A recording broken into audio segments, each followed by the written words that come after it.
our breakdown video number 4. There we go. This time I'm doing, as you can see on the screen, Michael Samms versus Tony Hugo. So we're working on some videos for different people who have fought for the gym as well. I don't want to just be focusing on me. Tony came to us, I think in 2016 originally, and he had a lot of kickboxing experience. He was 7-2, I believe, at the time. And he was 0-3 in MMA. So they kind of said to me that his kickboxing skills were good, his striking was good, but his grappling skills weren't that good.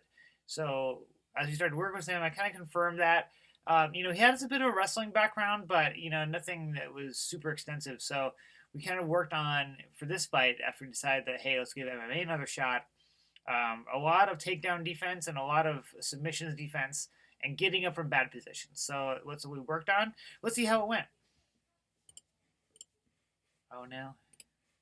There we go. Technology. All right, so the fight starts right away. As you can see, I'm going to turn the ambient volume down just a bit. It was a nice little exchange, and where both guys got hit. And Michael went in for a clinch right away, and Tony did a good job of cage control there. So let me see if I can back that up just a touch. Beginning here.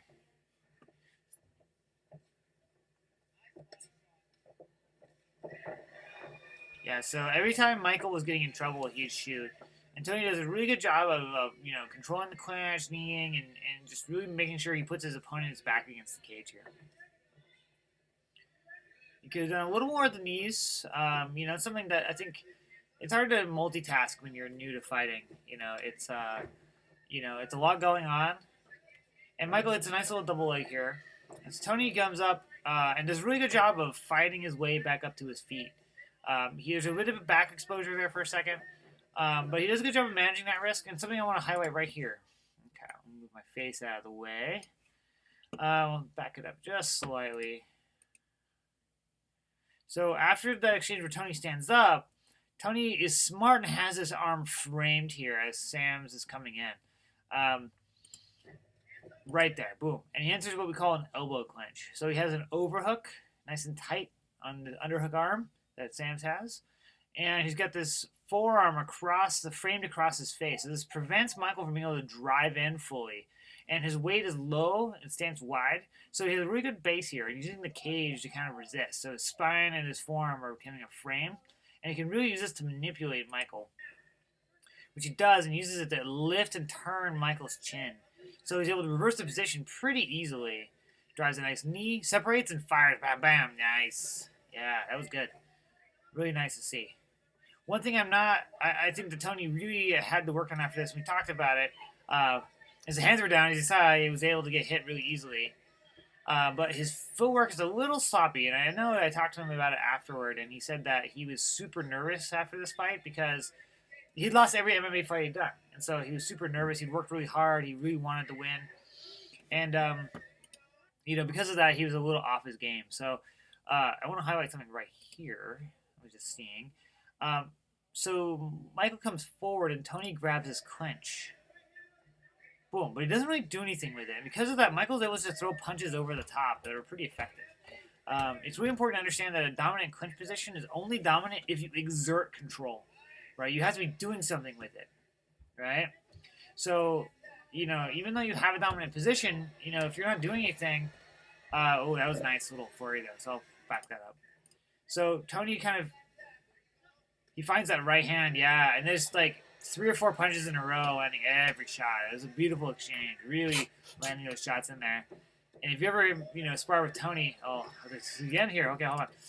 If you ever spar with Tony, he doesn't hit hard. So Michael has a great chin. Anyway, guys, so Michael drives in, feeling he's under pressure, he's getting hit. He goes in for this takedown, but they actually bounce off the cage. People don't really understand that, the cage wall is super, flexible. And, you land into it, and it can kind of spring. Anthony Pettis famously did his, wall run kick off of the cage. And using that springiness. And right here what happens is that Michael drives Tony into the cage wall, and they bounce off and end up, Michael loses his footing, And Tony ends up on top of him in his half guard. However, Michael has the underhooks, which is a big problem in half guard. Okay, and you'll see what happens here. Tony is unable to keep his position, and Michael's able to pull him to a full guard. So from here, Tony's getting his elbows in pretty well, and Michael ends up climbing, boom, right here to this top lock position, which is very dangerous because now Tony's arms are isolated. So if Tony's arms had gotten extended, like Michael's able to extend his hips all the way, he could have been caught in like a double armbar or a really easy transition to a single armbar, a regular armbar. Tony makes a calculated risk here, getting tall and pulling out of the position. However, it worked out well for him because this position wasn't fully locked in. So you can see Michael's ankles aren't really super locked here. And as he pulls away, he opens up. He was actually starting to pivot, I think, for an armbar or a triangle. And boom, yes, nice. So Tony comes in with a flurry of shots as Michael was standing up and is more vulnerable. Today I'm enjoying the Sunnyland IPA from Colshan. Delicious. And not like 8% like their other IPAs. Tony lands a really nice leg kick. And you'll see that throughout this fight. He does a good job landing that leg kick when Michael's leg isn't on the ground and really is able to disrupt his balance. Nice. Nice shot there. So I think he has Michael stunned here. Tony did a good job of recognizing when he hurt him and capitalizing on that. And then he gets the underhook. He was in the same sort of position, landing in half guard. But he takes the time to get the underhook here, so he's a lot safer. And he's able to drop punches and keep Michael in that position. So round 2 starting. And of course, they touch gloves and then they stand right in front of each other. It's a common theme about this fight. Tony's gotten a lot better since this fight, and of course he was better then too. He's just nervous. Everyone starts at, at best you can do 100% of your overall skill, right? You can show that in a fight. And everyone drops some percentage from that when they actually compete. So I think Tony's nerves really brought him down in terms of his footwork and his head movement there. But, he still did very, very well. Like, he was moving a little bit. You'll see his head work, as he gets more confidence, he does better as the fight goes on. But,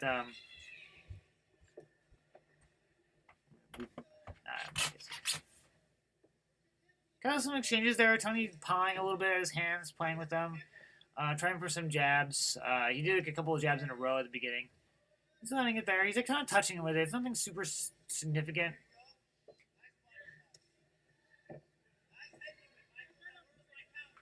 Kind of feeling each other out a little bit. Michael just lost his footing there, I think. Oh, and then Tony really capitalizes with a good set of shots. I think if Tony had his feet underneath him a little bit more, he would have been able to really do a lot more damage and may have been able to put him down earlier. No spoilers. So, Tony's doing a good job of counter wrestling here, getting the underhook, lifting, using it. But Michael does a good job of actually landing a shot on the break there. Getting double underhooks. Tony's doing the right thing, pummeling, always fighting for the position first. That's a sneaky little knee in.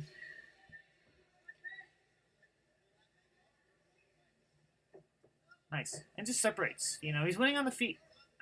It's more of an exchange I'd like to see as a coach, but, something that's how it is. Sometimes you have to understand that you're winning the war of attrition. You're landing 2 or 3 shots for every one they land. It's not a bad ratio. As long as, one of those shots they land doesn't knock you out or hurt you and change the pace of the fight. In an ideal world, of course, you're landing all of them, they're landing none. Nothing significant anyway, right? But can't always get that. Isn't always realistic. Like, Tony's hands were more down, I like to see. And you can see they come up every so often. But luckily his opponent, his hands are also down most of the time.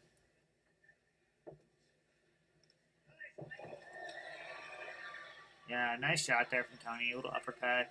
Kind of stun him again.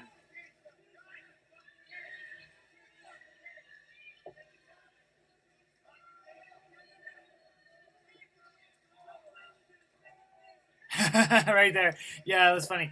So I was telling Tony, he could hear me in the corner there. I said, stop playing with him and finish him. Although I use a little bit more colorful language than that. Because, Tony would keep, hurt Michael and then kind of just back off a little bit. I think he was trying to pace himself. He's trying to, take his time. That's his mouth right at the end. And that's good. But sometimes you have someone on the ropes. You just gotta like stay smart, keep your pace up. But keep your pace up and just keep attacking. Just be smart. Don't rush and throw a 100-punch combo. I don't know who'd do that. Shucks him off there. I think the momentum is really swung here. And Tony finally he caught the kick a couple times earlier in the fight, but he didn't really do anything with it. And there he finally caught it and then landed the shot. That leg kick in evidence again. Tony doing a really good job of catching those underhooks and kind of shucking him off. Yeah, nice job there. Cameraman losing track of the action a little bit. Tony's job is really nice, fast with it. Just wish he'd had his hands up and he'd been on his footwork game a bit more. He's doing a lot of stepping together, kind of half steps forward with the rear foot, which is always just really bad. Because you don't have your base underneath you. If you want to throw a shot right then, you can't drive off of anything. Not an athletic position. But he's gotten a lot better about being disciplined in his footwork and in his head movement. Nice, yeah. See it. I think if the uppercut landed, that might have been because he really corked up on that. Oh yeah. Oof. Nice shots here, right? This is where you might consider as a referee, I think, doing a standing stoppage because he's just getting hurt now, especially for an amateur fight. Those are big guys, those are big shots. They're landing hard. And he just gets pancake sprawled.